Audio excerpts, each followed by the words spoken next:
กราบสบายดีและสวัสดีเด้อพ่อแม่พี่น้อง FC เบิร์ดสุขุสุคนเนาะเปิดภาพมาเมื่อนี้ก็อยู่ริมถนนทุกคนเอ้ยคำแล้วเนาะมาถ่ายคลิปสาวโสดอีกคือเก่าซึ่งก็เป็นสาวโสดหน้าใหม่เปิดใจเนาะเมื่อนี้ก็ไม่สว่างมาถ่ายให้ FC ได้เบิ่งอันนี้ก็เป็นห้านขายเครื่องของเพิ่นเด้อทุกคนเลยสื่อห้านเพิ่นว่าอยู่นี่เด้อเนาะ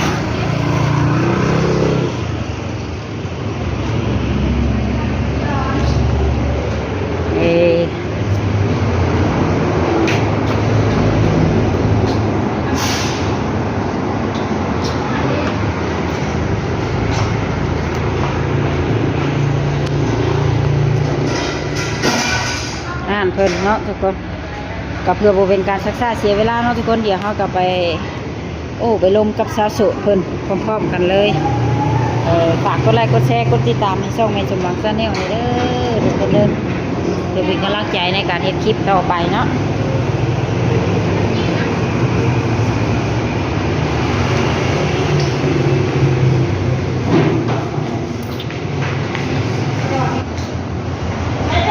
จ้า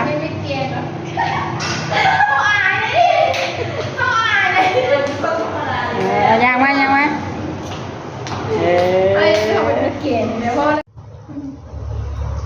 เลยสบายดีเลยวันนี้ก็พา FC มาหาสาวโสดหน้าใหม่เนาะทุกคน แนะนำชื่อในก่อนอื่นสบายดีเด้อน้องซื้อนวลตาน้อยอายุ20 ปีหลายคนอาจจะรู้จักสื่อน้องแต่ว่าเคยออกกล้องดูเองเลยเคยออกกล้องแล้วบ่แม่เคยออกดูแต่ว่าซ่องข่อยนี่เป็นครั้งแรกเนาะโดยแม่แต่ว่าซ่องนี่ได้ออกหลายเทื่อเลย เป็นจังได๋มื้อนี้ออกมาเปิดใจมีจุดประสงค์ใดๆหาคู่บ่หรือว่าใดๆก็บอกนะก็ถ่ายไปแล้วเห็นมูลถ่ายนะเงาๆไปยังออกกล้องจะได้คู่แน่ก็พาไปคือตอนนี้นี่หัวใจยังว่าง 100% บ่ว่างยังโสดอีกด้วยเนาะโดยผ่านมานี่เขาเคยแต่งงานแล้วบ่เคยเขามีลูกหนึ่งมีลูกหนึ่งแล้วเนาะขนาดนี้3 ปีกว่า3 ปีกว่าแล้วลูกนะแม่ยังงามเสยอยู่เนาะแล้วย่อไม่เข้าบ้านโยเดี๋ยวจะหัวเขาว่าโยมีวิธีดูแลได้คือว่าเกี่ยงคือว่างามแท้เนาะเขาก็ไม่ได้ดูแลอย่างแค่แบบใส่ตามที่ผู้หญิงเขาใส่กินตาผิวอย่างธรรมดาเนาะแม่ถามว่ามีหนุ่มๆอย่างว่ามักมาหักนี่มีสเปคอยู่บ่ทางเจ้าเลยเลือกบ่แบบมักแบบใดเลือกหลายเอาแบบใดเจ้าเราได้คนที่แบบว่าความคิดใหญ่กว่าเฮาแล้วก็อยากให้เป็นผู้นำเฮาเพราะว่าเฮากับแบบกำลังใหญ่กำลังเติบโตนะเห็นอย่างก็มักจะผิดพลาดมีแบบให้เขาเป็นผู้นำเขาเนี่ยจะหน่อยแบบอยากได้มีที่พึ่งมีคำปรึกษาแนะนำให้แม่อยากมีที่ปรึกษาแบบเขาเจอปัญหานี่อย่างนี้แบบเขาโทรไปบางทีก็ปรึกษากันได้คุยกันได้คือทุกวันนี่แม่นสู่ส้นชีวิตด้วยคนเดียวแม่คือใส่สมองคนเดียวบางทีบางวันก็สมองมันก็มาทำงานอัลไซเมอร์แม่แล้วก็ใส่สมองแล้วด้วยความที่แบบเฮาห่างกันแบบยังน้อยเลยแบบอายุเฮาก็ยังน้อยนะเฮาผ่านประสบการณ์แบบคิดแล้วคิดอีกก็เลือกเดิมๆนะคิดไปคิดมาก็เจ็บหัวก็สิว่าต้องบริหารชีวิตคนเดียวเนาะแม่บางทีก็โอ๊ยลองผิดลองถูกหลายแฮมถ้าเป็นไปได้ก็จะได้แบบทีมสาเอาอายุประมาณจักปีเจ้าสัก50ลงมาก็ได้50ลงมาเนาะ50ลงมามักคนนี่ใจคอแบบประมาณเป็นผู้ใหญ่แม่เป็นผู้ใหญ่แล้วก็แบบเป็นผู้นำได้เป็นที่ปรึกษาได้ลาวไทยหรือว่าต่างประเทศอ่ะได้เว้ยต่างประเทศที่ดีอยากไปเอาข้องงามอยู่เกาหลีอยากไปเอาข้องงามอยู่ต่างประเทศที่เขาไปเอาได้หลายใจจะบอกได้เกาหลีเบาเกาหลีแห้งมากให้คอยหาภาษาอะไรอยู่เอาเลยนะมาถึงทางลงจากเราอยากไปเอาข้องงามอยู่คนไหนนี่เดี๋ยวจะวันถาเพิ่นมาเที่ยวซีโน่ดิสิพามาแนะนำเด้อยินดีต้อนรับเสมอคือว่า เพิ่นก็มาแต่เกาหลีพุ่นแหละอยากได้เมียลาวนะเพิ่นอยากมาเฮ็ดธุรกิจอยู่ แถวนี้ ยังมีผู้บ่าวกะหรี่เด้ 43เลยเด้ยังนุ่ม โอ้50 60ก็เอานะ เหมือนแบบบ่มีคนเอานะส่งนี่อ่ะนะดื้อเกินไปเฮาเป็นคนที่แบบว่าก็ลอกก็แลกนะคนเบิ่งอาจจะแบบว่าเบิ่งคือแบบบ่จริงใจนะเบิ่งคือแบบไม่ยอมออกมาหลอกเป็นหยังประมาณนี้แหละแต่จริงๆนะแบบเฮาดื้อด้วยคำเว้าของเฮาซื่อๆแต่ว่าจิตใจเฮามันบ่ได้ขนาดนั้น บางคนนี่อาจสิเบิ่งว่าเจ้านี่มีเล่ห์เหลี่ยมหลาย แม่น บ่น่าไว้ใจประมาณนี้ ป เนาะ ระมาณนั้นแหละแต่ว่าที่จริงอ่ะใจมันไม่ได้ขนาดนั้น แต่บุคลิกมันเป็นอย่างที่แต่ว่าใจมันไม่ได้ขนาดนั้นเลยคือแบบคนที่ฮู้จักเขาดีอ่ะเขาจะฮู้ดีว่าเขาเป็นจะไดนะ แต่เขาเฮียนตะกี้ก็ดีใจคิดดื้อไว้นี่บ่ มันก็คิดดื้อเลย คิดดื้อแบบนี้แต่ว่าจริงใจคิดดื้อไว้สินะ แบบคนเว้าตรงเนาะ แม่นเป็นคนว่าตรงๆแบบว่าบ่ค่อยคิดว่าซ่าๆแล้วก็แบบมาคิดทีหลัง เว้าแล้วก็แล้วไปว่าบ้าไปนะเนาะ แม่นบ่ได้บางทีเว้าแล้วก็เว้าอย่างที่มันแห้งๆคือแบบเว้าน้องเว้าลูกน้องในห้างเนี่ยนะเว้าอย่างในแห้งก็มาคิดเดี๋ยวนี้ก็สิบ่หายเขาอยู่นำกูว่าประมาณนี้ขออนุญาตเด้อก็สิมาคิดประมาณนี้เว้าน้องแห้งก็มันขึ้นไปหายที่ห้องแล้วก็คิดในใจเลยแบบเว้าเขาแห้งแล้วก็คิดเลยแม่นโอเค คือทางเจ้านี่เป็นผู้บริหารห้างเองเนาะ แม่นคือผู้เดียว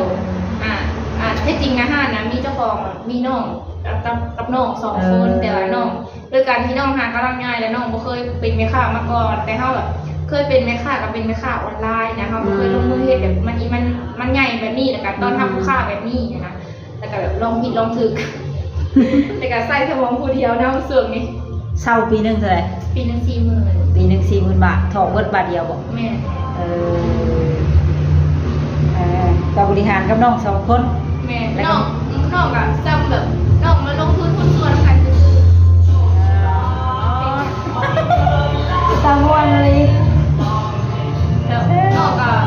บบลงทุนซื่อๆนะน้องก็แบบบ่มีความคิดบ่มีความรู้หยังเรื่องนี้เลยก็ซ้ำแบบเฮาบริหารผู้เดียว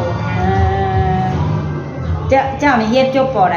บ่หาจบป.5บ่หาก็บ่จบซ้ำออกกลางคันแม่นออกกลางคันก็เราสิได้ไปประกาศแหละแต่ก็แบบตอนนั้นอยากไปหาเงินแฮงนะหากอายุ12 ปีโดดเลยไปเลยบ่เอาไปบ่สนเลยบ่สนอยากได้เงินอย่างเดียวก็บ่เป็นหยังเนาะเฮาเฮียนหรือว่าบ่เฮียนก็จุดหมายก็แม่นเงินคือกันแม่นๆเนาะขอแต่ว่าอันใดเขียนเป็นแม่นๆอันใดเขียนเป็นเลยพอแบบไปใส่ก็เอาตัวเองรอดนี่ก็พอแหละถึงเฮาสิเฮียนจบสูงกะถ้าความคิดเฮาต่ำมันก็ต่ำหั่นแหละคนแม่อันนี้บ่ได้เว้าให้ไปจังเทื่อก็ลอยๆเนาะก็ลอยๆแล้วตรงไปบ่ก็แม่นความเจ้านั่นแหละแม่นๆถ้าคนเฮามันสิสูงน่ะจบป.ใดมันก็สูงแม่มันอยู่ที่จิตใจเนาะ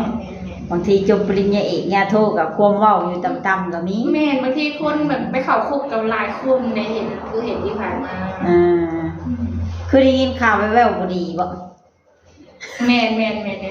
โจรลักขึ้นห้านบ่แม่นโจรก็โอ้ยไผดอกคนรู้จักนี่แหละคนเคยลืมเคย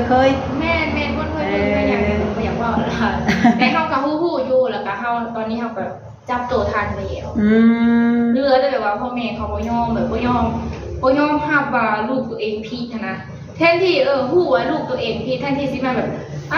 มาขอโทษเฮาเลยมาเคลียร์เนาะแม่มาคอยเว้ากับเฮาเนาะอีกอย่างก็แบบมาคอยเว้าเฮาก็แบบบ่เป็นคนที่ใจไม้ใจละกำขนาดนั้นนะเลยแบบมาแล้วแบบเห็นซุเฮาเป็นผู้หญิงนะเว้าแห้งๆใส่นะแล้วก็เอาเรื่องกฎหมายมาเว้าใส่เฮาบอกเฮาบ่ได้จบสูงแต่ว่าเฮาจบป.5แต่เฮาฮู้เรื่องกฎหมายเฮาว่าถึงเฮาสิเฮาบ่ได้จบสูงแต่เฮาก็ฮู้เรื่องกฎหมายเฮาว่าเพิ่นแบบว่าเอามาขู่เอามาหยังแต่เฮาก็บ่ได้ย้านเพราะว่าเฮาก็ฮู้อยู่แล้วว่าอีหยังเป็นอีหยังเพิ่นขโมยได้หยังแน่ไปได้เงินนอกในกระปุกออมสินบ่ได้หลายแล้ว6 ล้านแม่นเงินที่เก็บไว้ฝากนั้นในกระปุกออมสินนะซื้อหมูเขาเป็นคนให้เก็บเงินบ่อยู่นะคือแบบไปเบิ่งดวงกันถ้าอยากมีเงินเก็บแบบให้ซื้อเป็นทรัพย์สินไว้หรือว่าเอาไว้หม่องที่เอาบ่ได้ประมาณนี้เพราะว่าเขาเป็นคนที่เก็บเงินนำมือบ่อยู่เด้ก็เลยแบบซื้อตัวหมูมาหยอดไว้ประมาณนี้เก็บไว้ซื้อดินแล้วพอแบบเมื่อเฮ็ดบุญอยู่เพื่อนปุ๊บมาเข้างานทหารป๊อทำลายความฝันของเฮงเลยว่าแค่นเฮงเวลานั้นย่างเข้ามานี่เข้าสุดเลยบ่ก็บ่ได้สูดก็แบบถ้าไปเบิ่งทรัพย์สินก่อนแม่นใจขึ้นบูเลยใจขึ้นแล้วก็แบบน้อยใจเฮาซะแบบ คือมาตัดความฝันเขาจังซี่นะเขากำลังแบบสร้างฝันเงินนี่แบบเงินน่ะเป็นเงินที่เขาวางแผนไว้ว่าจะซื้อดินสิ้นปีนี้นะประมาณนี้นะแบบคอยเก็บคอยยังทีละหน่อยแบบเป็นยังต้องมาเฮ็ดแบบซี่ประมาณนี้นะแล้วก็ใจขึ้นแล้วก็ตั้งสติได้แล้วก็ไปแจ้งความแล้วก็หาข้อมูลมาจนได้ทำแบบข้อมูลครบเลยตอนนี้ก็คือจับได้เลยแต่บ่ฮู้ว่าสิได้คืนหรือบ่เพราะว่าพ่อแม่เขาอะคิดว่าลูกตัวเองถือนะอยากใส่ท่อที่เอาไปแต่เขาบ่ยอมเนาะเพราะว่าช่วงที่เขาเฮ็ดอย่างว่าแจ้งจับอยู่นะห้าทำการถือปิด3 มื้อช่วงดำเนินคดีแม่ช่วงดำเนินคดีห้าทำการถือให้สร้างการปิด3 มื้อแล้วก็ห้ามกเสียนั่นเสียนี่รายได้ไปอีกเนาะแม่เสียรายได้อีกแล้วก็เสียเงินเสียนั่นเสียนี่เพราะว่าเขาแลกเด็กเขาแลกแล้วก็หาหลักฐานให้มันครบพอสิมาโตได้อย่างนั้นแบบเขาก็เสียรายว่าสั้นๆแบบยังมาเสียยังมาเอาคืนให้ทอ6 ล้านแล้วก็ให้ถอนแจ้งจับลูกเพิ่นประมาณนี้โอ้เขาว่าเขาบ่ได้ยอมเพราะว่าถึงขนาดนี้แล้วเขาว่าเขาเป็นคนที่แบบว่าบ่ยอมคนแล้วก็บ่ย่านคนอยู่แล้วนะถึงแบบเขาใหญ่แต่ว่าอายุเขาน้อยแต่ว่าเขาแบบเขาเฮ็ดถืออยู่เนาะแม่เขาเฮ็ดถือเขาเอาเรื่องกฎหมายนะเขาสิว่าเขาถอนหงอกไปยาวมันก็คือมาแล้วก็เฮ็ดว่าเขาใส่คืนเขาบ่ยอมคนใส่อารมณ์เลยเนาะแม่นไปใส่อารมณ์เขาก็ใส่คืนเขาก็ว่าเพราะว่าอยู่ในห้างนี่มีแต่ไปยิงแน่เนาะแม่นอยู่ในห้างนี่มีแต่มายิงแล้วก็มีเฮาเป็นผู้ใหญ่ว่าซั่นๆในห้างเนี่ยแต่เฮาก็บ่ย่านเพราะว่าเฮาเอาเรื่องกฎหมายเด้เฮาถ้าเขาสิมาฆ่ามาแกล้งเฮาก็บ่ถ้าเขาสิแบบมาเฮ็ดได้ตามบ่เฮ็ดอันนี้ก็บ่คือกันก็อย่าตอนที่ยังมีลมหายใจได้สูดก่อน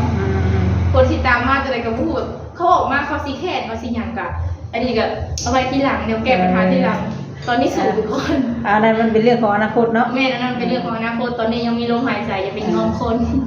บอกกับน้องเสมอเด้ว่าอย่าไปยอมคนเขายังมีลมหายใจอยู่ถึงเขาเป็นผู้หญิงเขาอยู่น้อยแต่เขากะใส่สมองให้มันหลายๆมันมีเกียรติและศักดิ์ศรีเนาะแม่ถ้ามีเกียรติและศักดิ์ศรีใส่สมองให้มันหลายๆแล้วก็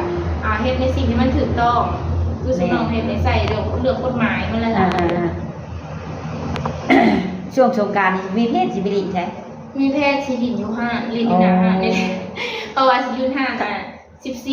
15 16 3แล้วก็15ก็ลินใน5แต่สิลินจักมื้อแต่ละคนมีแต่พวกติดลบแต่ว่า FC ยังมาลินน้ำนี้ได้บ่ยินดีต้อนรับเสมอพอได้ตูดว่าแล้วหามคืนคำนะได้พอได้ตู้เดี๋ยวเป็นมาซื้อเบียร์ซอยเนาะแม่เพิ่นมาซื้อเบียร์แล้วพอได้เพิ่นเลี้ยงเบียร์พอได้ตู้FC อยากมาลินนี่ก็มาล่าอยากมาช่วงสงกรานต์นะพอก็บ่ฮู้ว่าสิพาไปทางใดค่ะน้องยินดีต้อนรับเด้ออยู่นี่เด้อซื้อหานดีเด้อสมมุติว่าเพิ่นนั่งเบิ่งอยู่นี่ลองชวนเพิ่นเบิ่งเด้อมาหาได้เด้ออยู่นี่เด้อซื้อหานว่าได้ครับโปรโมทไปเลยสถานที่สถานที่ใกล้ๆโรงเรียนทางเขาเฮียนเห็นงามเซโนเสียใจมีใจกระซีมาโอ้แต่ว่าจะนวดในวงเงาแน่นอนเลยก่อนแมนเบ้าลายเลยเขาเปิดกันยังโสดทุกคนในตอนนี้เพราะห้างนั่งใหม่นี่รับได้บ่ลืมถามรับได้เสมอตอนแรกว่าแบบที่โสดสวยๆรวยๆตอนนี้เหลือแค่โสดยังบ่รวยตอนนี้เหลือแค่โสดยังบ่รวยก็เลยอยากมีครูเหมือนนี่เนาะแม่ก็เลยอยากมีครูอยากมีคนแบบปรึกษานะคือแบบเขาเฮ็ดธุรกิจแล้วก็แบบอยากมีที่เพิ่งอีกแม่อยากมีที่แบบว่าเขาเจอปัญหาแล้วโทรไปปรึกษาได้นะเพราะว่าเขากระโตคนเดียวปรึกษาใครก็บ่ได้ทุกมื้อนี้ก็คือแบบโตคนเดียวแฮงเนี่ยมีปัญหาอย่างคือแบบใส่สมองเลยคิดบ่ออกไปมาๆก็นอนตื่นมาค่อยคิดใหม่ตัวคนเดียวยังบ่พอมีลูกน้องอีกให้บริหารอีกแม่แล้วก็บริหารทุนกำไรภายในห้างอีกแม่สิเดือนที่แล้วนี่ในกำไรหลายมาในติดลบก็คือหักค่าจ่ายลูกน้องเฮากับน้องสาวเรื่องเงินใช้คนละ 2-3 แสนป่าแบบหักไว้ซื้อเครื่องเพราะว่าเดือนนี้เดือนหน้าบ่เอานำนี่แล้วเด้อสิไปต่อหรือพอสำนี้มาแล้วเนาะบ่เฮาไปต่ออย่างเดียวบ่สนเนาะบ่สนไปต่ออย่างเดียวไม่แคร์โว้ยแล้วเนาะแม่ก็เลยบอกน้องว่าเดือนนี้เฮาอาจจะเฮาก็บ่เคยเฮ็ดนั่นเฮ็ดธุรกิจใหญ่ขนาดนี้นะสำหรับเฮาถือว่าใหญ่เลยแม่นแหละข้อยก็ว่าใหญ่อยู่ได้ซ้ำสำนี้ถือว่าใหญ่จากคนที่แบบบ่เคยมีหยังเลยเนาะจากตะกี้แบบเป็นเด็กน้อยคนหนึ่งซื้อข้าวกินว่าซั่นๆตะกี้ก็บ่มีคนน่าทุกยากบ่แม่ทุกทีนึงเลยขอข้าวทุกทีนึงเลยแม่ยังจำได้เลยตัวเอง11 12 ปียังขอข้าวกินอยู่ใดเจ้านี่ไหน แม่นอ๋อถือว่าสู่ชีวิตขนาดเนาะ แม่นเห็นว่าตอนนี้เฮียนน่ะยังโดดเฮียนไปหาเงินอยู่เฮียน อ่า ไปหาเงินไม่เฮ็ดบ้านละค่ะไปไทยเดินเดียวเลยมีพี่น้องหางานให้คนอื่นเนาะเขาบ่กล้าลงไปเนาะเด็กน้อยไปไทยจังเทื่ออันนี้บ่สอเดินเดียวเลยไปใส่เดินเดียวเลยสิเห็นหยังคือเดินเดียวเลยเอาตัวรอดเนาะแม่ก็ถือว่าตัวเองแบบก็ด้วยความที่แบบว่าเป็นแน่บ่ย่านคนแน่เมื่อก่อนในขายออนไลน์ในขายเกี่ยวกับหยังเมื่อก่อนในชิอันนี้ก็ขายทุกประเภทเลยเสื้ออาหารเสริมสบู่ครีมทาผิวหลายอย่างจับตัวนี้น้องตัวนี้อย่างจับมาขายอย่างจับมาขายคือเฮามีวิธีหาเงินทุกอย่างเนาะแม่นี่แหละแต่บ่มีหัวเขาแนวใดที่สิได้เงินแม่นน้องเพิ่นเฮ็ดทุกวิธีทางแม่เพื่อให้รอดในสังคมแม่เมืองไทยเคยไปบ่เคยไปไทยได้จักปีไปตอนอยู่กับผัวเก่าได้ตอนแรกไปแล้วไปคนเดียวแล้วมาแล้วก็เอาผัวส่งโควิดแล้วก็ไปใหม่ก็ประมาณ2 ปีแล้วก็มาอยู่บ้านเลยมาอยู่แล้วก็มาเฮ็ดงานอยู่ปั๊มปตทแล้วก็ขายเครื่องออนไลน์ไปนำตอนนั้นก็คือแบบมีค่างวดรถที่ต้องจ่ายแล้วก็มีลูกให้ต้องเลี้ยงนะลูกยังน้อยเนาะตอนแม่นพอเขาก็คือแบบบ่ส่งเงินเลยนะก็คือเลิกเลยแม่เลิกแล้วเลยคือแบบเฮาเป็นคนที่ขอจบเองแบบเฮาบ่ไหวกับการกระทำเขานะแต่ก็บ่ได้มีเขาก็บ่ได้ตอบแทนค่าหยังให้ประมาณนี้แล้วเฮาก็ค่างวดรถแน่แล้วก็ค่าเลี้ยงลูกแน่แล้วก็ค่าเช่าห้องแน่ตอนนั้นก็คือแบบมรสุมแฮงประจนภัยขนาดเลยแม่ประจนภัยขนาดแต่เฮาก็บ่ย่านพอดีขึ้นประมาณเดือนนึงปึ๊บอีแม่ป่วยล้มป่วยอีกติดเตียงอีกตอนนั้นก็จะไปจักสิว่าอีแม่ได้เตียงอีกก็ป่วยแม่ก็เบิดลายแต่พี่น้องแต่ละคนก็ซอยกันนะเบิดลายประคับประคองมาเนาะแม่แล้วก็แม่เพิ่นก็อยู่ดีมีแห้งแน่ช่วงนี้ก็น้อยนึงแล้วก็มาเฮ็ดบุญเฮือนอีกนี่ก็เบิดลายอีกแล้วก็หลังจากนี้ก็จะขอให้มันแบบบ่ต้องมีอยากให้มีเงินเก็บแน่นะเฮ็ดบุญบ่พอได้ค่ะมันเบิดเนาะแม่เฮ็ดบุญบ่พอได้ค่ะมีคนมางานทานอีกได้ค่ะงานมื้อบุญเนาะแม่มื้อบุญเลยมื้อเฮ็ดบุญแจกให้น้องสาวมื้อที่บ่มีคนนอนในห้องนี่เนาะแม่มื้อนั้นเลยแล้วก็มีแต่ปัญหาเอาแล้วกันอยากให้แบบวิทย์ปีใหม่แล้วนี่ก็อยากให้มันวิทย์ไปแม่วิทย์เป็นปีเก่าเนาะแม่บ่สมมุติเว้าได้เนาะมีอาเสียสักคนนึงเนาะเป็นคนหักของเจ้านำมานั่งถาคุมถาบริหารช่วยเจ้าโอ้อยากมีเด้มันยังไม่เสียเลยเนาะแบบสมมติว่าคนอยู่ไทยบ่หรือว่าต่างประเทศกะแบบเดือนนึงมาเทื่อนึงอยู่น้ำจักเดือนนึงแล้วก็กลับยังมีมันสเปกเลย